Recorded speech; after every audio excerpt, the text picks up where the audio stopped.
Assalamualaikum warahmatullahi wabarakatuh. Dan salam sejahtera. Murid-murid Tingkatan 3 masih ingat lagi setelah bersama saya. Ya, kalau masih ingat lagi hari Khamis tempoh hari. Apakah pelajaran kamu dengan saya pada minggu lepas? Masih ingat lagi kamu dengan satu cerpen yang terdapat dalam buku teks kamu? Cerpen itu ada kaitan dalam kehidupan kita.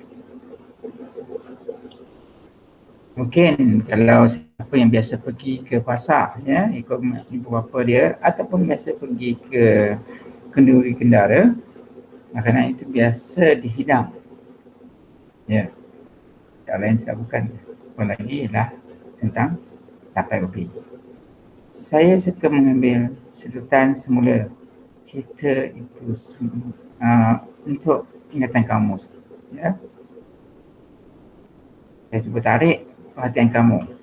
Apa yang telah kamu tonton pada minggu lepas. Sebentar ya, saya tengok dalam laptop saya.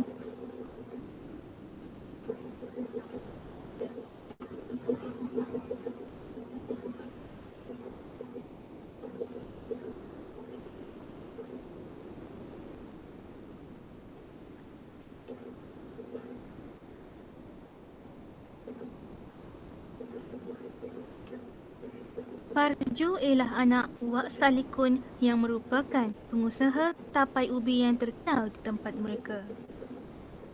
Walaupun berasa jemu dengan perkataan tapai, Parjo tidak pernah jemu membantu ayah dan ibunya menghantar tapai buatan mereka ke pasar, kedai-kedai, warung-warung dan kedai kampung.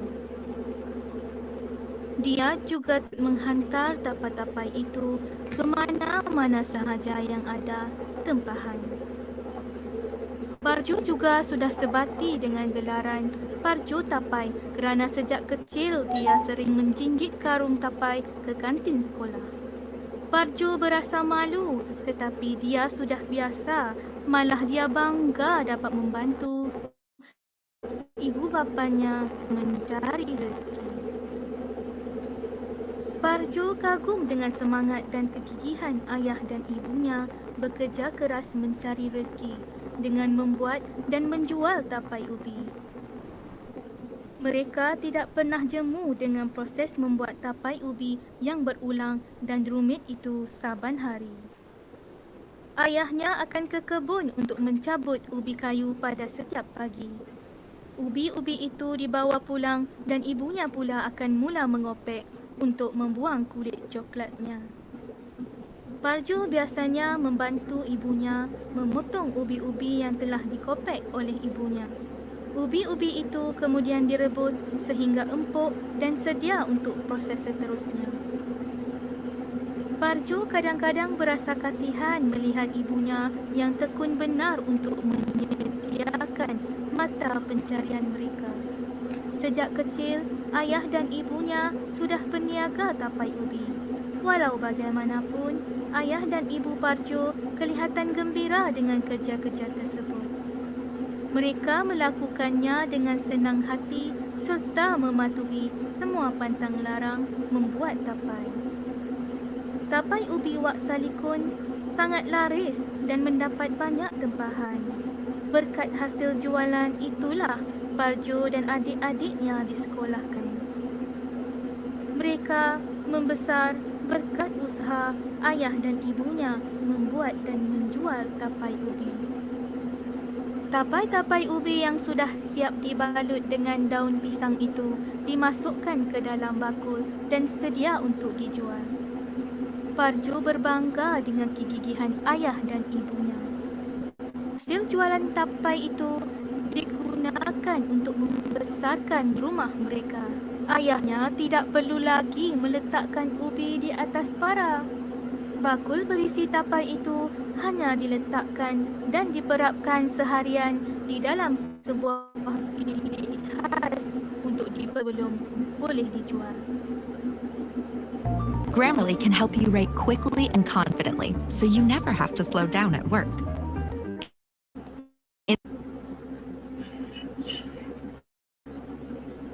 Parjo membantu ibu bapanya menghantar tapai-tapai itu ke warung-warung berdekatan. Setelah dewasa dan sedang menuntut di universiti, Parjo mula sedar akan pengorbanan dan jasa mereka kepadanya.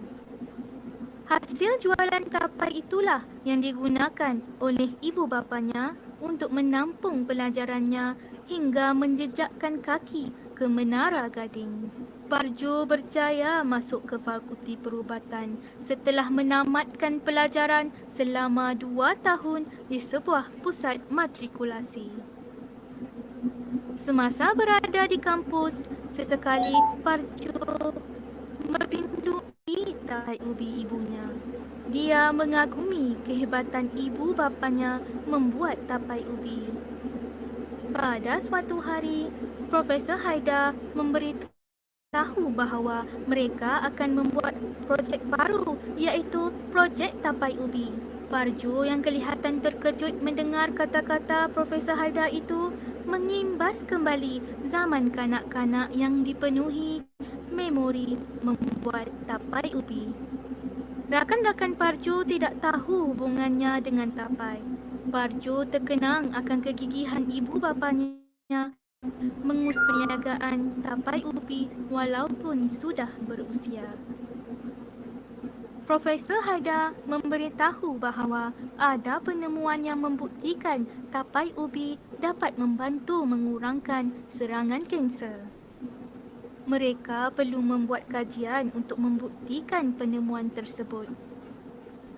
Apabila mengetahui kaitan tapai ubi dengan bidang perubatan, Parjo menyedari bahawa dia harus memanfaatkan legasi tapai ubi itu dengan sebaik mungkin.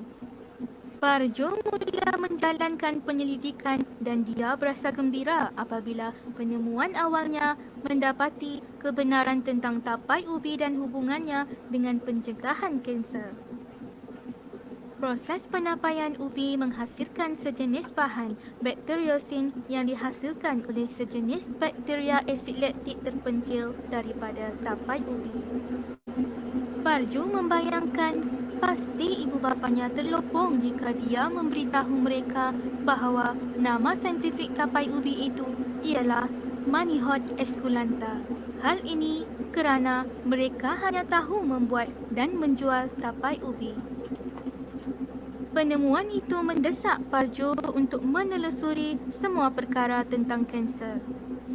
Parjo mula membaca bahan-bahan bercetak dan melayari laman-laman web untuk mengetahui kedudukan penyakit kanser dalam bidang perubatan. Parjo berazam untuk merealisasikan suatu penemuan besar, iaitu kajian yang boleh dimanfaatkan untuk mencegah kanser. Parjo mendapati bahawa kanser merupakan antara kumpulan penyakit yang terjadi daripada tindakan sel yang bertindak di luar tabiatnya. Kadar penghasilan sel yang melebihi keperluan akan menghasilkan lebihan tisu, iaitu ketumbuhan. Ketumbuhan ini terbahagi kepada benign, iaitu tumor bukan kanser, dan malignan, iaitu tumor jenis kanser. Hampir 80% penghidap kanser payudara terdiri dalam kalangan mereka yang mengalami ketumbuhan benign yang tidak membahayakan nyawa para penghidapnya. Kanser payudara merupakan ketumbuhan malignan yang terjadi daripada daktil yang bermula pada bahagian payudara. Ketumbuhan ini berkembang melalui proses pembahagian melebihi kadar keperluan organ yang kemudiannya menyerang organ serta tisu-tisu berhampiran. Sel-sel kanser membebaskan diri dan memasuki saluran darah serta sistem pelimpaan atau lymphatic system. Proses penjangkitan ini dikenali sebagai metastasis. Kanser payudara merupakan penyebab utama kematian dalam kalangan wanita di Malaysia. Parjo berharap sumbangannya tidak terhad kepada orang tempatan tetapi turut dikongsikan kepada seluruh kaum mahasiswi di serata pelosok dunia. Kadar peningkatan kematian akibat kanser payudara yang semakin meruncing di seluruh dunia harus diatasi. Keupayaan mengesan penyakit kanser adalah bergantung pada waktu pencegahannya. Tahap-tahap rawatan selepas penyiasatan termasuklah bedah siasat. Pada amnya, penyakit kanser terbahagi kepada 4 tahap. Tahap pertama ialah tahap terawal, iaitu ketumbuhan kanser berukuran 2 cm. Tahap kedua, ukurannya meningkat antara 2 hingga 5 cm.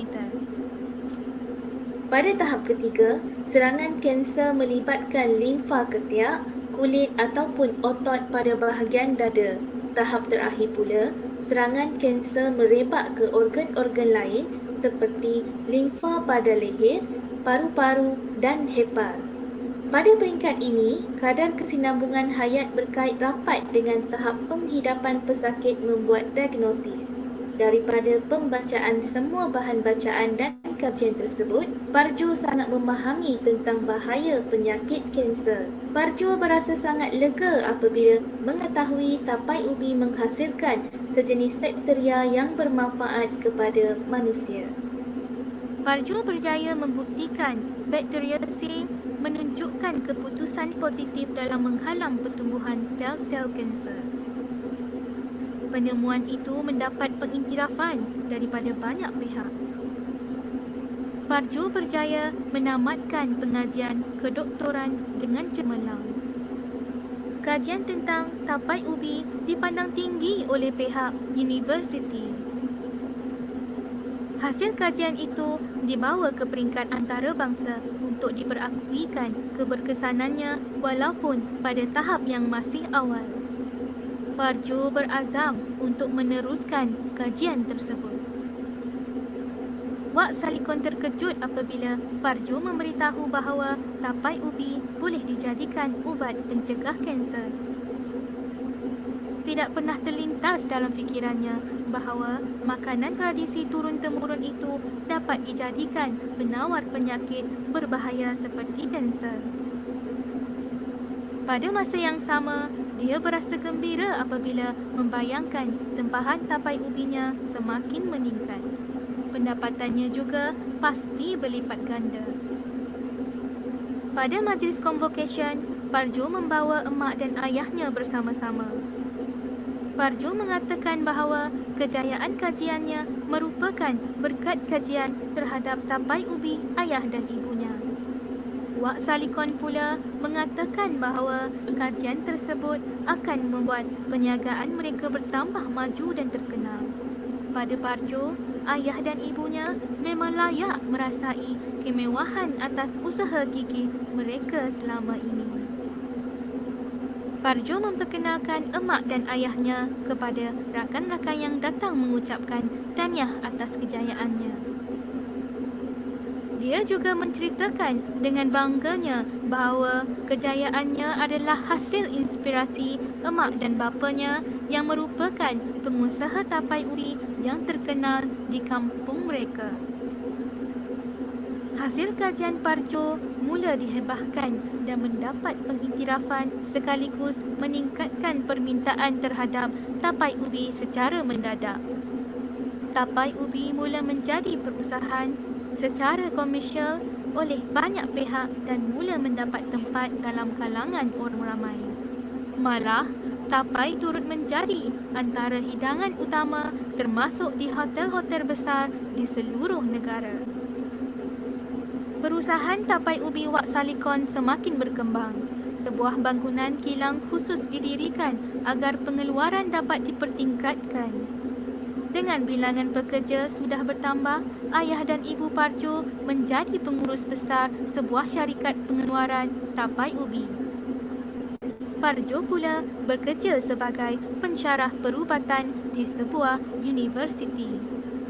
Dia meneruskan kajian potensi fungsi tapai ubi sebagai pencegah alternatif kepada pelbagai jenis penyakit dengan tumpuan diberikan kepada penyakit kanser.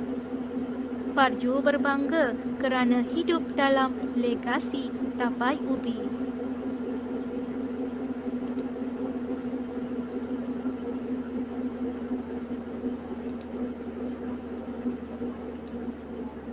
Baik, mula-mula. Ya, mula-mula cerita yang telah kamu dengar pada minggu lepas.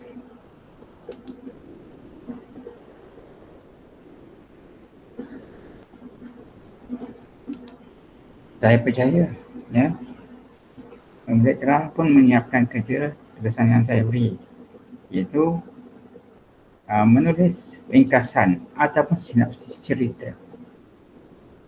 Kamu baca daripada buku teks kamu ataupun kamu mengikut tayangan daripada yang saya hantar, ya, tayangan video yang saya hantar ke Telegram kamu, dan tentu kamu boleh, ya, menulis tentang sinopsisnya. Ya, ringkasan cerita bermula daripada kisah Paljo. Depannya, ya, daripada keluarga yang menyediakan tapai ubi kayu. Tapai ubi. Baik. Kalau kamu siapkan dia punya nota, kalau kamu tengok, ya, buku rujukan ada yang menyatakan tentang sinopsis, kemudian watakan, siapa watak yang utama, kemudian ada tema dan persoalan, ada nilai dan pengajaran, dan ada gaya bahasa. Jadi kalau kamu, ya, ikut pada nota berkenaan, apabila soalan ditujukan pada kamu, kemungkinan kamu boleh jawab. Baik. Kita berhenti sekejap, ya, dalam 2 minit dan saya akan sambung semula.